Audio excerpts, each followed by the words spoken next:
Separei alguns momentos para falar algo com você que eu falei nos meus 16 anos de ministério, pouquíssimas vezes. Minha mãe veio do Nordeste. Meu pai era casado, pai de 2 filhos, e ela 14 para 15 anos quando ele a engravidou. Minha mãe me teve com 15 anos, vinda, a família tinha vindo do Nordeste, passou por Minas Gerais, e meu pai me tomou da minha mãe, talvez com o propósito de puni-la, mas ele não podia me criar. Me deu para uma família, que me deu para outra família, que me deu para outra família, que me deu para outra família, e eu fui pulando de família em família, crescendo sem um padrão de comportamento, porque não tinha comportamento. Porque eu ia ter comportamento sendo criado em lares? Não tinha.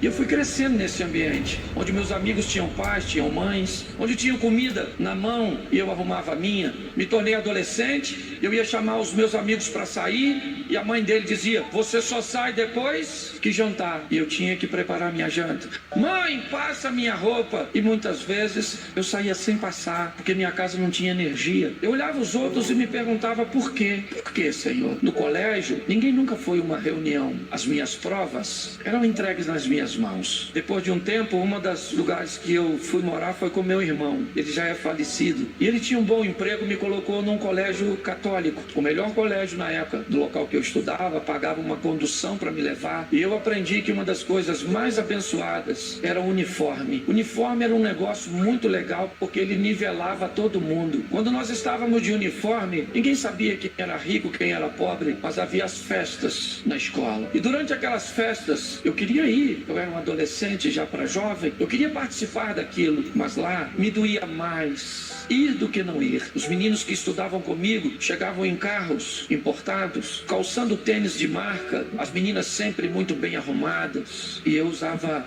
o mesmo quichute, que ia para a aula, eu ia para as festas. Uma camisa que não tinha marca, um sapato que furava e a gente colocava papelão. E eu cresci nesse ambiente, fui vender drogas, não me tornei um traficante, era uma coisa mais para ganhar um dinheirinho, para conseguir. Era outra época. Mas eu olhei aquilo e, morando na casa de minha tia, não se escandalize com o que eu vou falar, eu encontrei um livro quase dessa cor, que havia sido deixado lá por um grupo dos Testemunhas de Jeová. Nesse livro dizia: toda a escritura inspirada por Deus é proveitosa. Um livro direcionado ao público infanto-juvenil, onde algumas fotos ilustrando desde a criação, começava com aquela árvore com a maçã, o Adão e a Eva, e terminava com João na ilha de Patmos. Provavelmente eu encontrei esse livro limpando a casa, porque era uma das minhas tarefas nesse lar. Durante os 14, acho que de 14 a 16, por aí, eu li aquele livro uns 40 vezes, eu não sabia por quê, mas eu lia aquele livro, eu lia sempre que podia. Eu nunca tinha entrado numa igreja evangélica, mas eu li aquele livro diversas e diversas vezes.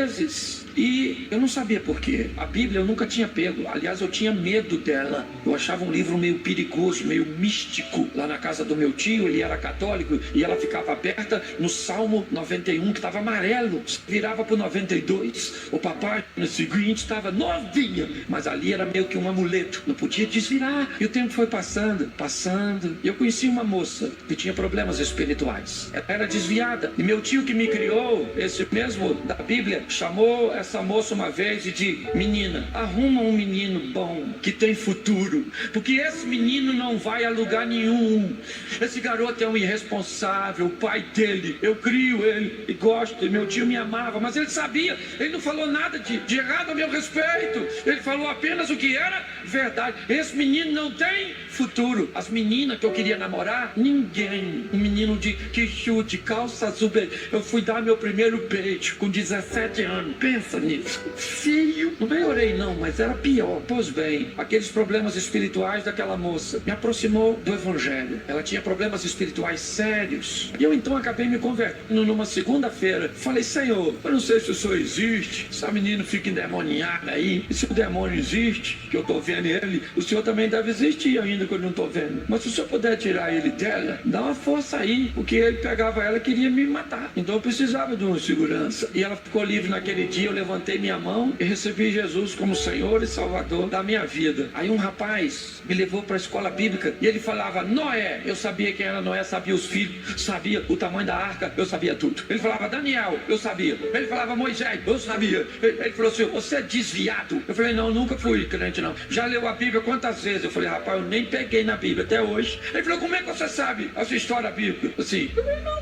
eu li um livro lá. Nem falei com medo do preconceito. E ele falou assim, pois é, o restante da história que você leu nesse livro está na Bíblia. Começa a ler. Olha o restante aqui no livro de Daniel. Olha o restante aqui no... aí eu fui, né? Aí eu mergulhei. Eu li a Bíblia de dia e de noite, eu pregava para mim mesmo, eu pregava no espelho, eu pregava dentro do carro, eu conversava comigo. E aí eu fui tomando gosto e as pessoas começaram a falar, Cláudio, você está falando de um jeito esquisito, você está se comportando diferente, uma vida difícil, vendi o almoço para comprar a janta, minha família andava na boleia de uma Fiorino branca emprestada. Que beleza. O tempo passou, aí Mazinho, chama de fogo, chama viva, não é isso? Mazinho conhece a história um pouco, porque o grupo ia lá na igreja que eu me converti, lá do Marcos Melquisedeque, Santa Cruz da Serra. E um dos seus companheiros, eu não vou lembrar quem é, Gilberto, orando, ele falou assim, eu vejo você com a mala na mão, viajando para tudo quanto é lugar. Eu falei, e ele ainda falou que ele quer de avião. Eu falei, avião? Eu nunca andei de avião, eu tenho medo de altura, passagem de avião, tem que vender um rim naquela época para comprar. Isso vai. Vião. Confesso, eu sei que eu não acreditei muito não. E menos ainda quem escutou as profecias. Vião. Fui embora com aquele vião assim na cabeça. Menino. E botaram para pregar no galinheiro. A classe da escola bíblica dominical era no galinheiro, tu acredita? Aquele terreno em frente à igreja. E aí eu comecei a fazer humor, porque as paredes eram de tela. O jovem ficava olhando pro lado de fora. Era só uma parede de alvenaria. Então eu encostei na parede de alvenaria, eu encenava, eu levava o skate. Uma vez fui pregar sobre José, levei o skate. O skate. Olha lá, o skate. O skatista só anda pra frente, sabe cair, tem equilíbrio, gosta de obstáculo. Eu falei, abra sua Bíblia em Gênesis 37, que eu vou falar do José, um homem equilibrado, que andava pra frente, gostava de obstáculo, me vestia. E o negócio não foi indo, menino. Foi indo. Casei, virei professor da escola bíblica, mó barato, duro que nem um coco. Pensa. Nossa, eu lembro que eu fiz um consórcio pra comprar uma televisão, sabe? Pois bem, o tempo foi passando, Deus foi abrindo as portas, foi me abençoando, o pessoal começou a gostar de mim. Não é que eu pregava bem não, é a graça de Deus. Você vê num congresso como esse, tanta gente boa, vem eu pra pregar. Elcio de Assis, o Lande tal, e quem? O Cláudio Duarte. Mas Deus falou, gostei de você, menino, gostei, você é o improvável. Por isso que eu não me encanto. Às vezes as pessoas, pastor, o que o senhor, assim, como é que o senhor lida com sucesso? Eu falo, que sucesso? Eu sou um Zé Ruela, um Zé Rosquinha, um Zé Mané. Eu sou pouco mais que o jumentinho que entrou. Tudo que eu tenho é dele, tudo que eu vivo é por ele. Você consegue entender? A minha história foi mudando, eu continuo morando em Xerém. Moro em Xerém, não mudei, um Alphaville. E diga-se de passagem, posso, mas é o maior barato. Eu passo em Xerém hoje, na minha Land Rover. E a mãe daquela mulher que não deixava eu namorar as filhas dela, mora lá. Aí eu passo, sim, não é com maldade não. Abro o vidro e digo pra ela, ô minha irmã, graça e pai. E aponto pro meu mulherão, minha mulher, 26 anos de casada. Fecha o vidro e diz, aí filha, dizia que eu não podia namorar a filha dela, que não tinha onde cair, morto. E minha mulher olha e diz assim, Cláudio, eu tive olhos de águia. E eu falo, você deu foi uma sorte desgramada.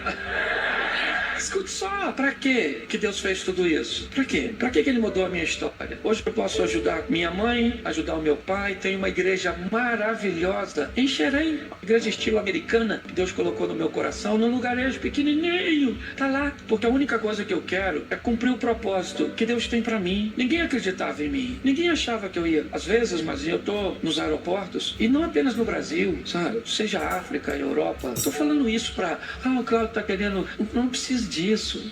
Eu tô dizendo pra você, onde aquele menino que comia inhame chinês na beira do rio, filho de um homem sem juízo, de uma menina despreparada, aquele menino que tinha tudo pra ser traumatizado. No dia que eu me converti, eu abri a Bíblia e sabe o texto que Deus falou comigo? O Salmo 27, verso 10, ainda que teu pai e a tua mãe te abandone, eu jamais te abandonarei. Pra que serve a transformação que ele fez na sua vida? Pra você querer se parecer com seus amigos da faculdade ou pra se parecer com Jesus? Que serve o que ele fez por você? É isso que eu queria que você refletisse. Hoje eu olho pra minha história e digo, Senhor, eu não mereço, o Senhor é bom demais. essa noite, ela vai marcar a sua história. Tem gente que pensa coisas a seu respeito e elas vão ter que engolir o que disseram a seu respeito, porque Deus disse coisas a seu respeito muito diferentes do que elas pensam. Deus disse coisas a respeito da sua família, do seu casamento, muito diferentes. Eu queria que todos ficassem de pé. Eu queria que você fechasse seus olhos agora. Feche seus olhos. O Deus que transforma está neste lugar. Cadeias estão sendo quebradas. Aleluia.